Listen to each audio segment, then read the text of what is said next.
నమస్తే, welcome to Kanuri creations.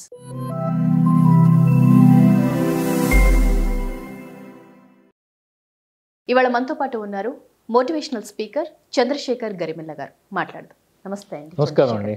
So Chandrasekhar గారు, నార్మల్గా ఇప్పుడు పిల్లల్లో చాలామంది మీ పిల్లలు కొంచెం బిహేవియరల్ ఇష్యూస్ ఉన్నాయని చెప్తూ ఉంటారు.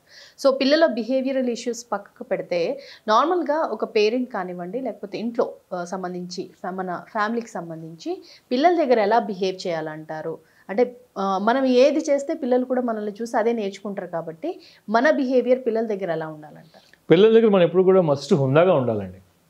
హుందాగా, దర్జాగా, ఒక పెద్దరికంతో మనం బిహేవ్ చేయాలి. పిల్లలతో కలిసిపోవచ్చు, తప్పులేదు. కానీ పిల్లలని చిలిపి చేష్టలు చేయడం కాదు. పిల్లలు కలిసిపోవడం తప్పులేదు, nothing wrong in it. But మనం పిల్లవాళ్ళ అవ్వాలి, మన ఏజ్ దగ్గర మనం ఉండాలి. అది తర్వాత ఈ కొన్ని బుద్ధులు ఉంటాయి. అంటే నెగిటివ్ మాట్లాడడం, పక్క వాళ్ళ గురించి చాడీలు చెప్పడం, ఇలాంటివన్నీ కూడా మనం చెప్తాం. పిల్లలు కూడా అదే నేర్చుకుంటారు. ఎప్పుడూ నెగిటివ్గా మాట్లాడతారు కదా పేరెంట్స్. దాన్ని శలీసారథ్యం అంటాం మనం.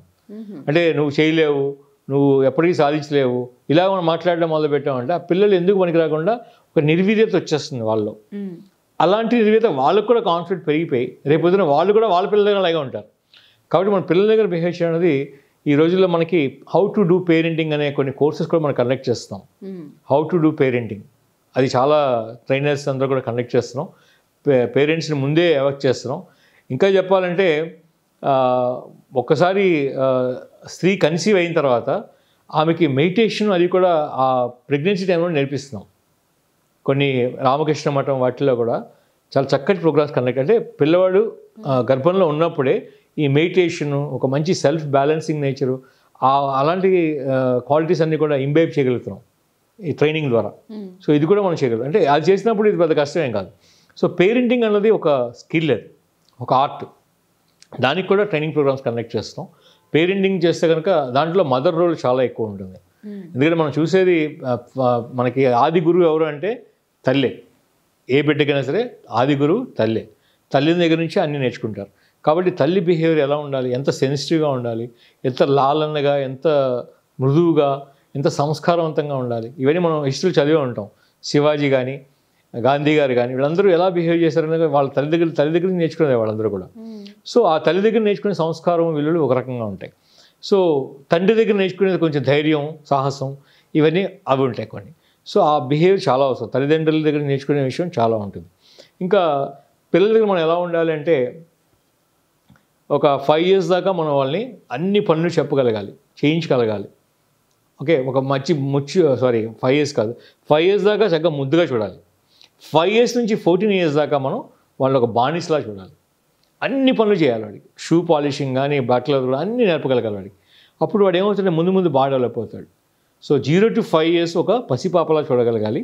5 years నుంచి 14 దాకా ఒక బానిసలాగా, ఒక పనివాడిలాగా మనం టీచ్ చేస్తే వాడికి అన్ని పనులు ఎక్స్పోజ్ అవ్వడం స్టార్ట్ అవుతుంది. 14 years నుంచి అబోవ్ ఉన్న వాళ్ళని ఒక ఫ్రెండ్ లాగా మనం చూడాలి. ఇది మన పిల్లల దగ్గర చేసే బిహేవియర్. ఈ 14 years నుంచి అబోవ్ ఉండాలంటే ఎలా ఉండాలంటే వాడిని గైడ్ చేస్తూ, డైరెక్ట్ చేస్తూ, నర్చూర్ చేస్తూ, కౌన్సిలింగ్ చేస్తూ, ఒక రిలేషన్షిప్ మెయింటైన్ చేస్తూ, తను చేసిన తప్పు అని తన చేతి చెప్పించగలిగే కెపాసిటీ మన దగ్గర ఉండాలి. అప్పుడు వాడు తప్పు ఏంటి, ఒప్పు ఏంటి, మంచి ఏంటి, చెడు ఏంటి అని తెలుసుకున్న తర్వాత సమాజంలో ఎదగలడు, ఒక వ్యక్తిత్వంతో ఎదగలడు. ఇవాళ రేపు వ్యక్తిత్వంతో లేని వాళ్ళు ఇట్టే కూలిపోతారు. ఎగ్జాంపుల్, మనకి మంచి జాబ్ వచ్చింది, IAS కలెక్టర్ అయ్యాం, మనకి డబ్బు కావాలనుకుని చెప్పి లంచం తీసుకున్నాం, కూలిపోయినట్టే. అదే వ్యక్తిత్వం ఉందనుకోండి, లంచం తీసుకోడు వాడు. ఆ వ్యక్తిత్వంలో అతను కాపాడుతుంది. ఈ వ్యక్తిత్వం కాపాడాలంటే కింద వేసిన ఫౌండేషన్ స్ట్రాంగ్గా ఉండాలి. అది పేరెంట్స్ ఇచ్చే సంస్కారం, విలువలు. అందుకని ఆ 14 ఏళ్ళ తర్వాత మనం ఒక మంచి సాఫ్ట్ నేచర్ తోటి, ఫ్రెండ్షిప్ తోటి ఏది మంచి ఏది చెడు అని చెప్పగలగాలి. ఈవెన్ గర్ల్ అయినా అంతే, బాయ్ అయినా అంతే. మనం చెప్పగలిగితే కనుక వాళ్ళకు ఒక రకమైన మెచ్యూరిటీ లెవెల్స్ పెరుగుతాయి.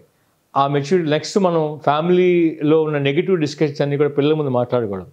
మీ నాన్న ఎలాంటి వాడు, మీ తాత ఎలాంటి వాడు అనే పదాలు ఎప్పుడు రాకూడదు. ఎందుకంటే వాళ్ళకు ఇంప్రెషన్ పడిపోతుంది. వాళ్ళ దగ్గర మనం అవాయిడ్ చేయాలి. ఇలాంటివి అందరూ మనవాళ్ళు, మన మంచితనం, మన కుటుంబం, మన ఫ్యామిలీ, మన లెగసీ ఇది అని ఒక మంచి ఇంపాక్ట్ క్రియేట్ చేసుకోవాలి. కానీ మన ఫ్యామిలీలోనే మనం నెగిటివ్ ఇంపాక్ట్ క్రియేట్ చేయకూడదు. అదొకటి. నెక్స్ట్ మనం ఏంటంటే ఈ లంచగొడ్డితనాలు, ఈ అధర్మమైన పనులు పిల్లల దగ్గర మాట్లాడకూడదు. ఎప్పుడు కూడా అలాంటి పని చేయకూడదని చెప్పాలి. నీతి సూత్రాలు చెప్పడం చాలా మంచిది. ఎందుకంటే మన స్కూల్స్లో కూడా ఈ మధ్యన మోరల్ సైన్స్లో ఏం చెప్పట్లేదు. స్కూల్లో చెప్పక ఇంట్లోనే చెప్పకపోతే పిల్లలు జరుగుతారు. పిల్లలు ఏమనుకుంటున్నారంటే ఈ ప్రపంచంలో అన్నిటికీ కారణం డబ్బే. డబ్బే కారణం. ఈ డబ్బు వల్లే మనం ఎదుగుతాం. మనం బతికేదే డబ్బు కోసం బతుకుతున్నాం. మనం ఉద్యోగం చేసేది డబ్బు కోసమే. అసలు మనం ఉన్నదే డబ్బు కోసం.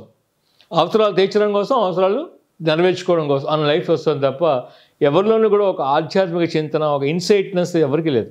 ఆ ఇన్సైట్ఫుల్నెస్ ఎవరికి కనిపించట్లేదు. ఎందుకు లేదు అంటే పేరెంట్స్ కూడా అలాగే ఉంటున్నారు కాబట్టి. అంటే ఇన్సైట్ఫుల్నెస్ లేదు. ఏది ధర్మం, ఏది న్యాయం, ఏది నీతి, ఏది అవినీతి అనే పదాలు అసలు ఆ మీనింగే ఎవరికి తెలియట్లేదు. తెలియనప్పుడు మనం ఏమవుతుంది, ఏం నేర్చుకుంటారు వాళ్ళు, ఏ సంస్కారాలు వస్తాయి, ఏ విలువలు వస్తాయి వాళ్ళకి. అక్కడ మనం దెబ్బతింటున్నాం.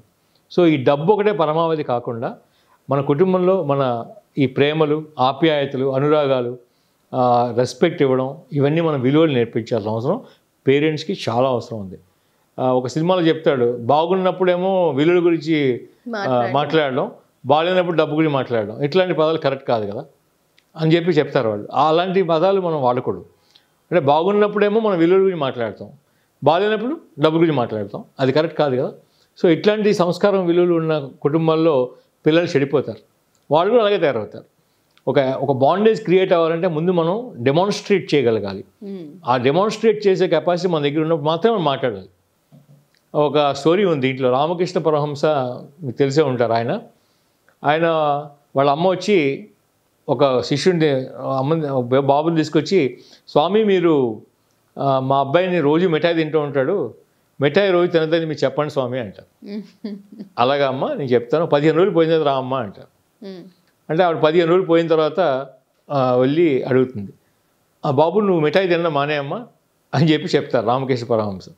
అదేంటి స్వామి మీరు ఇది మిఠాయి తినద్దని చెప్పడానికి 15 రోజులు తీస్తున్నాను మీరు అని చెప్పంటే, నేను కూడా మిఠాయి తింటానమ్మా, నేను మానేసిన తర్వాత పిల్లవాడు చెప్పగలను, లేకపోతే నేనే చెప్తాను, నేను చెప్పింది విండు కదా ఆయన ఆ పిల్లవాడు అని చెప్పి ఆయన అంటాడు. అంటే అంత గొప్ప సంస్కారం ఉన్న ప్రజలతో, గొప్ప వ్యక్తులతో మనం ఇక్కడ దేశం ఉండేది. సో మనం ఏం చేస్తున్నాం, ఆచరించకుండా మనం చెప్పేస్తున్నాం. అప్పుడు ఎవరు కూడా అది ఆచరణీయాత్మకంగా లేకపోతే కనుక ఎవరు వినరు.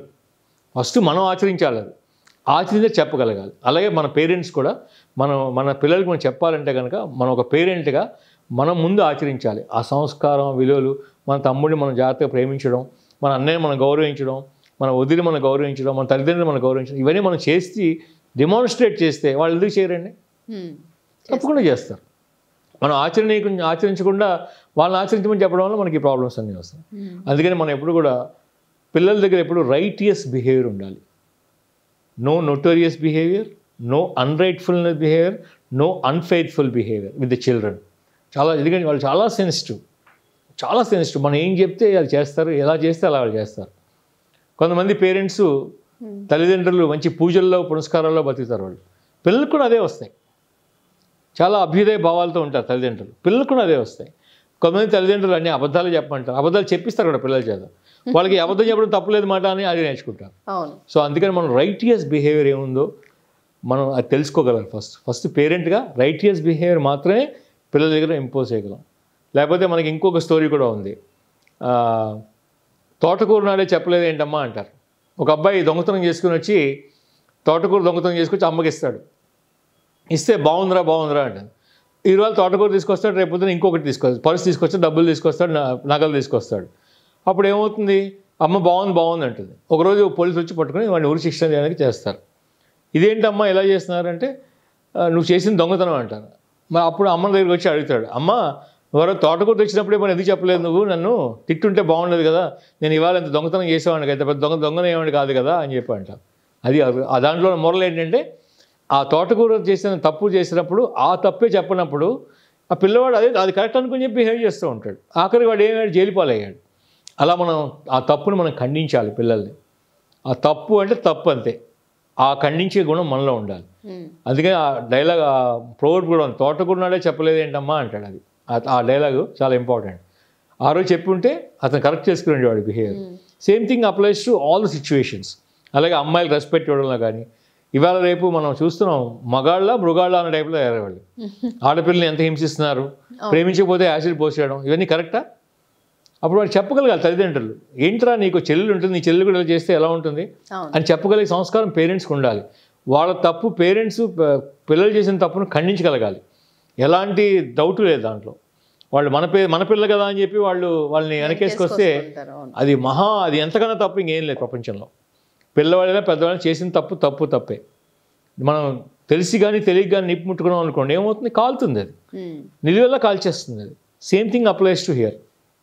అందుకని పేరెంట్స్కి ముందు ఆ సంస్కారం ఉండాలి, ఆ జనరాసిటీ ఉండాలి, ఆ జెన్యూన్నెస్ ఉండాలి, ఆ ఫ్రాంక్నెస్ ఉండాలి. అప్పుడే వాళ్ళకి ఆ సంస్కారం వీలుంటే పిల్లలకి వాళ్ళు చేయగలరు, అబ్జర్వ్ చేయగలరు వాళ్ళు పిల్లలు కూడా. లేకపోతే అదే విలువలు పేరెంట్స్ చేసిన పనులే వాళ్ళ మైండ్లో ఎప్పుడు కూడా ఉంటాయి. అందుకని చెప్పి ఈ బిహేవియర్ పేరెంట్స్ చాలా ఖచ్చితమైన మనస్తత్వంతో ఎక్కడ నొక్కాలో ఎక్కడ హెచ్చించాలో వాళ్ళకి తెలియాలి. పిల్లల్ని తప్పు మాటలు మాట్లాడితే అవసరమైతే ఒక లెంపకాయ వేయండి, తప్పులేదు. వాళ్ళని వెనకేసుకు రావాల్సిన అవసరం లేదు. తప్పుడు మాటలు మాట్లాడితే తప్పు, అలా మాట్లాడకూడదు అని చెప్పి. కానీ మా పిల్లడే కదా, మేము గారా పట్టి కదా అని చెప్పి అనుకుంటే వాడు ఇంకా ఆశయంగా తయారవుతాడు వాడు. థ్యాంక్ యూ అండి. Thank you so much Chandrashekar garu. Thank you అండి.